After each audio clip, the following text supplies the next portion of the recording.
Man, I swear I'm not trying to get out of that question, but every one of them.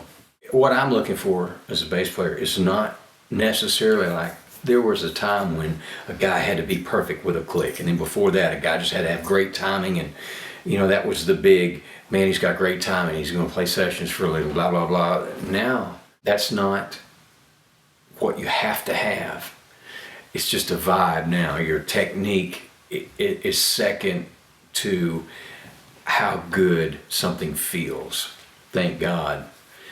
Because I have no technique. I mean, I don't know what I'm doing. I wanted to be a guitar player. I didn't want to play bass. Really?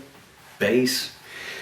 But guitar, but my brother was so much a better guitar player than me. David Ray Sloas. So good, he's still better than I am. So bass, I got bass. So I thought, all right, I'll try to work on that, But all the drummers are great bass players in this town, man. Great bass players in this town. I learn from everybody.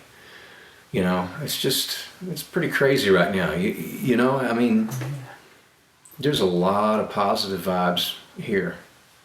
I can say this, I end up working with, because of whatever the producer, I work a lot with Greg Morrow, I work a lot with Chris McHugh, I work a lot with this guy Near Z's.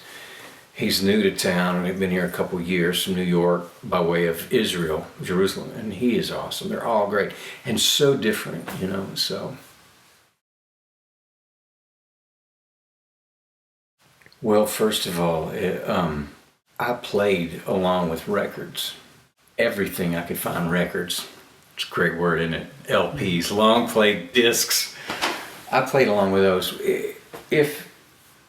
If you want to perfect your thing, if I had anything to offer these young cats that are moving here, and there are some killer girl bass players, female bass players, maybe women bass players, I won't offend anybody.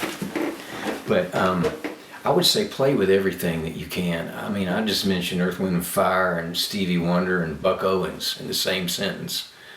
But if you enjoy the music, play along with it. Play along with it relentlessly. Over and over and over until it gets boring. I found that once you get to that spot where you're bored with it and you keep playing, you just move through the boredom phase into another area where you start finding your own thing in that song. And you honor what has been done there, but you start being able to kind of do what you feel. And I don't mean, look at me, look at me, look at me, I mean just your feel and your kind of stamp. If you play things over and over and over, and then when you're presented the opportunity to put your thing on something, then you've got like all these logged hours of relentless playing. I used to just take a bass along with me back when I was married. We would go somewhere and my wife would go into the store, to go grocery shopping. I'd sit like a complete geek, for crying out loud, and grab my Fender and just play. I found out if you leaned the neck of it against the arm, open the window and lean, you've done this, I know. You can kind of hear something about where all the sound goes, the frame of the metal or something, it kind of amplifies it. So you're actually hearing what you're doing. These days you could plug in a little pig nose or something, but back then, and I would just practice. I'd hear songs, I'd throw on the radio and play along. And always holding myself to a standard that's just beyond what I'm at the moment. My dad said there's always somebody a little better than you just around the corner, Jimmie. Remember that. And he's smiling when he was just trying to say, look, always try to be a little better. There's somebody that's got a little cooler angle. And you need to know that, It's inspiring to think, wait a minute, I can be better at this. So I'd say just play. There was a time when I sold my bass and bought a Fender Rhodes and a clavinet. I wanted to be a keyboard player.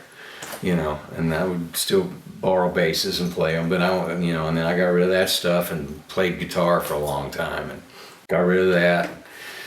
Got a the first reel-to-reel I ever owned was Sound on Sound, and I was able to sit and record and loop and just sing harmonies, and just I was into it, man. I must have really looked weird to the neighbors.